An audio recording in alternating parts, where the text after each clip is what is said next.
And it is an interesting start to our morning, is it not? It is. I mean, you have the snow and the expectation there that we're going to see, 6, 8, 10, 12 inches of snow, even in southern parts of the state. And when you transition over to that wintry mix, the precipitation still has to come through. And so instead of it being snow, it's going to be that wintry mix. And you can see kind of the issue here. Temperatures are in the teens right now.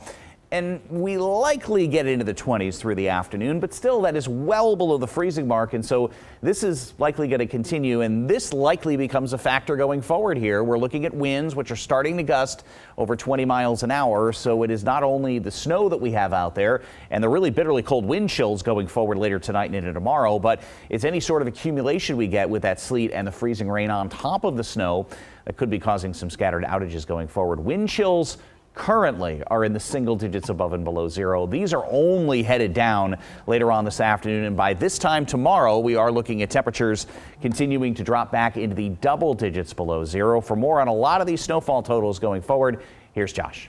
All right. Yes, well, we will take a look here at what else to expect as we go through, and a few more totals for you here. These are some of the numbers around the region. Look at Claremont, Northfield at 8 inches there. So there's plenty of places with some high snowfall totals for sure. However, there's certainly going to be some places that don't see quite as much as you might have expected, particularly in southeastern New Hampshire. Some of these spots that started mixing earlier because it changed over to mix and it's falling as sleet or freezing rain instead of snow. You're going to obviously see that reflected in your snowfall totals. And as you can see, the mixing here, parts of Manchester, up and down southern New Hampshire, and even some of the spots here that you see in blue.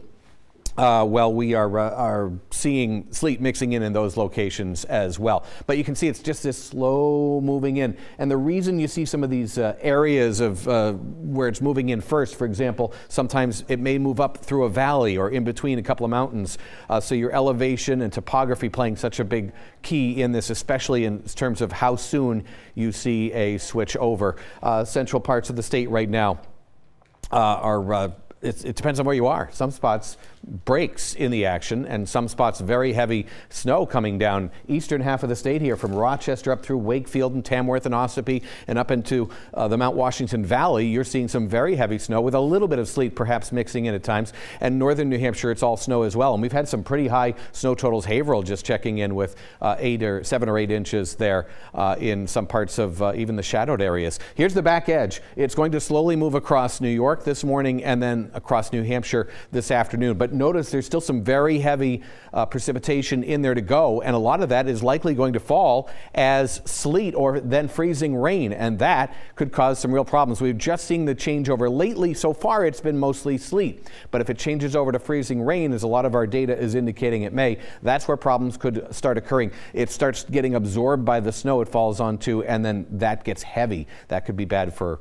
the roof of your car or your house, and also tree limbs, if it could weigh them down. So we're going to watch that. Here's that mix line continuing to move up to about the Lakes region or so, and then pushing away this afternoon as things calm back down again. In terms of the temperature, that's a key factor because it's going to cause that icing, and going forward in time over the next several hours, there could be 1/10 of an inch, 2/10 of an inch, or even more of icing that occurs this afternoon as that freezing rain comes down and freezes upon impact. So that's why we're talking about this so much, is that there could be some real problems with that in some spots. All right, let's talk about the futurecast in terms of snowfall amounts. These are the areas you might see up to another inch or two, mostly just in the form of ice, and you get farther north and these amounts are certainly higher. High temperatures for today only in the teens north and 20s everywhere else. And here's a look at the Patriots game tonight. They're going to be kicking off with temperatures in the lower 20s and falling into the upper teens by the end of the game. So that'll actually be warmer than what it is around here,